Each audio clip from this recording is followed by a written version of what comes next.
Good afternoon, everyone. Thank you for spending your valuable time with the Adapt 2030 channel. On the lips of the world food prices record high 2022. Russia to provide Turkey with free grain as long as they send it to underdeveloped countries in Africa. Hyperinflation, Turkish stock market all-time highs. And the mega city is upon us. Keep in mind your mantra, I am grounded, I am safe, I am divinely protected at all times. Because it's the first of it, combining parts of Germany, Denmark, and Holland. And this is me as running as fast as I can to get away, because you will have to follow the rules to stay in the city and be fed.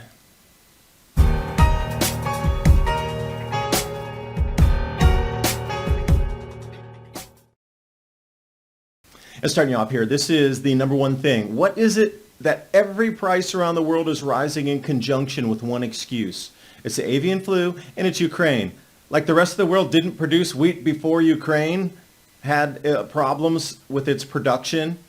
Yeah, they're one of the world's largest exporters, but United States, we also export wheat. So this whole misnomer of everything is driven by Ukraine and bird flu, and that's why all your prices have gone up. There needs to be a few more questions asked about this. Let's look at the phraseology in this article right here. World food prices hit record high in 2022.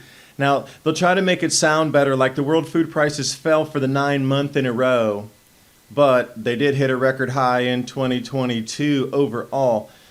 So what's interesting is the percentages that they put of the gains. So maize is also referred to as corn, 25% increase. And the wheat price was 15% more expensive. Then you look at the knock-on effects, and I am sure not seeing a 16% increase in food, nor 25 or 28%, whatever. It's much higher than that. To the point now, grocery stores in New York City may need to lock up food due to rampant theft. And this is happening everywhere. New York City's gotten so bad that stores are thinking of implementing and already have, including private security, following massive organized looting of these stores. Shampoo, toothpaste, razor blades are all locked behind counters. And now we're seeing something I thought would never see in my entire life, putting spam in the anti-theft. Usually there would be a Rolex or something in this. But these prices are substantially lower at the time this photo was taken than what you're seeing currently. And this whole practice of feeding polar bears by hand from the back of your snow vehicle, this is going to need to stop. You're going to need to keep that food for your families. If your New Year's resolutions revolve around weight loss, you're not alone. A recent survey reveals nearly half of Americans also picked eating healthier, exercising more, losing weight as their goal. One of the easiest ways I recommend jump-starting your New Year's resolution is with this amazing keto powder. I add it to my morning coffee before I head outside to do tasks around the farm, or tea. It tastes great while keeping me a little more full between meals. Help support your weight management goals this January. Take 51% off your order by going to adaptwithketo.com. When you do order, you're going to get some special free bonuses. That's adaptwithketo.com, or click on that link in the description box below. And now on with the video. And we are going to come into rationing. I had anticipated that a digital rationing card would be in the works and unveiled by December of 2022. Now perhaps my forward thinking was a little too overzealous, but as you see the world spinning today, this digital rationing card is inbound. Now that'll do two things for me. Since I made the call that it would happen by December of 2022 and be implemented, it is in some countries, but not all. So there we start to split a hair. It did start, but it needs to envelop the world, or a great portion thereof. And then that'll give me a really good indication on what I'd forecast out and that timeline adjustment. Because once that gets wired in, then everything moving forward with the Hunga Tonga eruption, the awareness of the Southern Hemisphere crop losses, how that's going to drive traders and then push the price even higher, that'll all make sense and fit into a much more succinct timeline once I get this first part of when the digital rationing card. You're starting to hear about it now. They're starting to put it out there, showing you the old videos from England in the early, late 1940s with rationing, 1 pound of butter, 2 ounces of butter, whatever. You get an extra pound of sugar this month. That's all making the airwaves now. And everybody's talking about limit of 1, limit of 2 with the eggs. It is a 2.0 of what we saw with the, toilet paper back in the day. And I remember going to the Costco during the COVID time and seeing an enormous amount of things, limit 1, unavailable, out of stock. Well, we're going to go through this again, and this digital rationing card is inbound for sure. So let's see how long it's going to take. And moving over to ideas of, especially when the food gets expensive, or just there's a very few amount of countries that produce the fertilizer and the crops themselves, they're going to be able to dictate policy and tell countries what to do, period. You know, money is one thing with the global finance system telling countries what to do, move your armies. But owning the food and controlling the food is the ultimate at the apex of control. Putin's very clear. Turkey, we're going to give you free grains. You're going to send it to Africa, and we'll continue to send you grain. If you don't send it to these underdeveloped countries in Africa, we're going to cut off your grains. And then 40% of your trans business heading back to Europe is going to be cut off too, and you're going to get cut off onto your own food-free island. And Turkey agreed and said, wow, I'll do that. Now, so here's another thing that was not really disclosed in public. You know, we thought all these Black Sea corridor grain shipments were heading to Africa and developing nations. But 44% of all that grain that you thought was going to under-malnourished countries actually ended up in Europe from Ukraine. And with expedited food prices increasing, never-ending, pennies up here, there, and everywhere, hyperinflation is where we're going with this. Turkish Stock Exchange ends 2022 at new all-time record high. Skyrocketed nearly 200%. That's called hyperinflation. And their inflation rates were running well over 100% on just basic goods. So, of course, the stock market's going to keep up. So as we look at the world and survey it today, really, you know, how long are these empires? And the American empire is falling and failing at the moment. It's in its downward collapse phase and trend.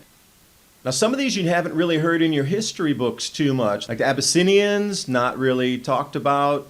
Assyrians, yeah, we can trace that. Babylonians, Assyrians, Hittites, that whole area. The Chola peoples, Carthage, Egypt, Rome, United States, going to be well under that 600-year mark. And as we look around, it is in the collapse phase. So, you know, the new BRICS currency coming up with the gold-backed currency is going to be the new money system of the world, and that will shift power over. And you see it's like a pendulum, and it's on a certain time frame. About every 80 years we go through this. It seems planned to me. Some call it the fourth turning. 5 of the fourth turnings, 5 of those 80-year cycles is one grand solar minimum cycle at 400 years.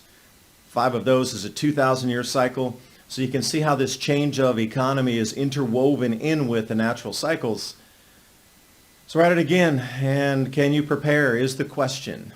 Now, preparation is going to take your physical, your mental, but it's also going to take a spiritual aspect as well. Which is one of the mantras here. I am grounded, I am safe, I am divinely protected at all times.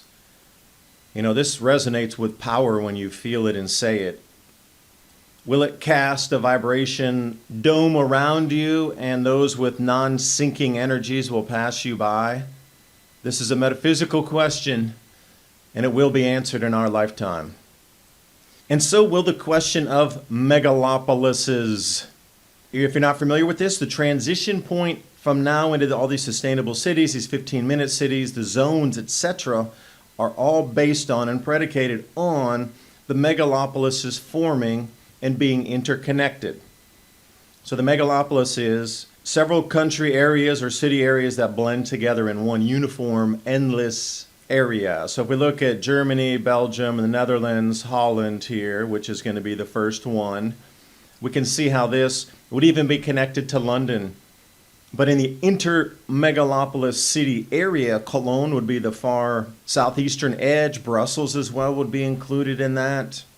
Amsterdam right at the center. And of course, they're going to have all the ports in there and the airports and river transport as well. But once you get outside the zone, I am very curious, once you reach Munich and other places to Milan, you know, what happens out there? Do they try to create other megacities and you can only live in these spots, so the countryside must empty out and come into these megalopolises?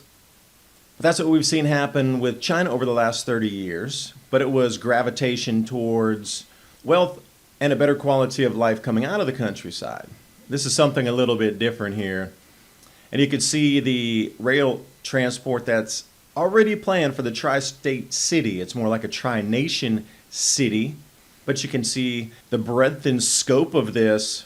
So even if they're doing with today's numbers and they're not including all that could move to these cities, this is just people who live there right now around Holland, Netherlands, Belgium, Denmark here coming in at what, 12 million, and then Germany at 10 million. I mean, this includes all the countries in that area. So they're just pointing out to these three, but that number is far higher than what you're seeing here. That's going to be above 30, 40 million people. Universal basic income, your digital rationing cards or digital passports, whatever that might take form of. The only problem was the farmers in Netherlands and Belgium and Luxembourg are in the way. Hence the nitrogen problem, fertilizer. It all makes sense once you see this plan in action, which is why I'm running as fast as I can away from these populated areas. Maybe you can run faster than this and save yourselves and your families. Because this is the grand vision to get everybody in there. And then what I'm wondering is, if they're going to take everybody out of the countryside, because there's so much movement to robotics, and then a lot of the precision farming could be done robotically or automated fashion. You might have one worker out there to replace 50 or 100 of today's workers if everything was automated. Robotics was in full fashion out in the farm fields. The only problem is it relies on GPS, which is going to have a problem as we move further and deeper into this grand solar minimum at the end of solar cycle 25 beginning. You know, there's so many anomalies happening on our planet with jet streams, cloud cells.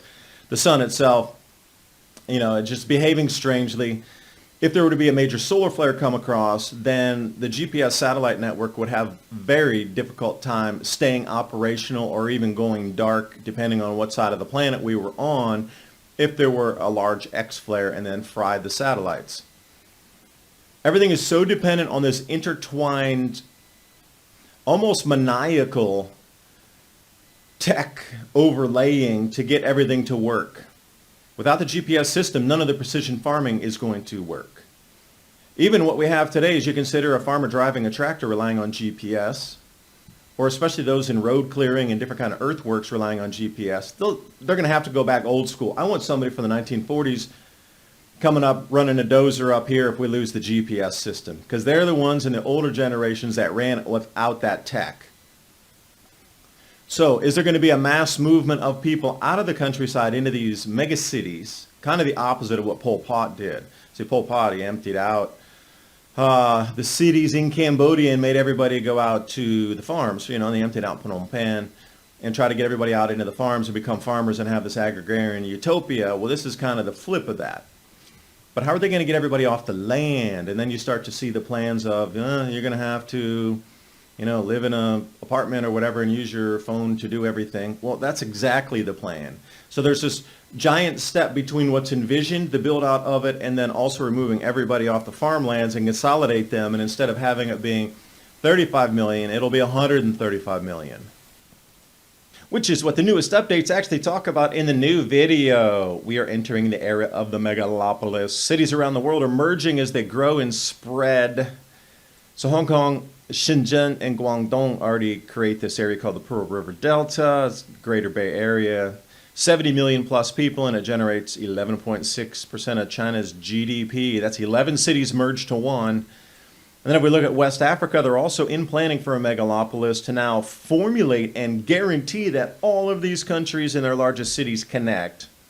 From the Ivory Coast to Lagos, Nigeria. And it'll be made up of 5 countries and 9 cities, and they're looking for that to be, 40 million people as well. And the whole thing is, 20 years ago, less than half the world's population lived in the cities. Today it's 60%, and they envision by 2100 it'll be 85%.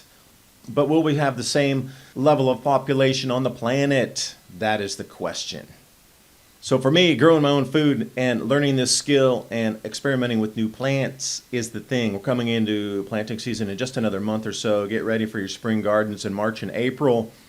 TrueLeafMarket.com. That link's in the description box below. Help support the channel every purchase you make. And also join myself on Ransom Godwin Thursday nights, 10 p.m. to midnight. talking about these same issues 2 hours at a time. Rumble, the Adapt 2030 channel, and also a Mini Ice Age Conversations podcast channel on YouTube. Thanks for watching. Hope you got something out of the video, and I will see you next time. Bye for now.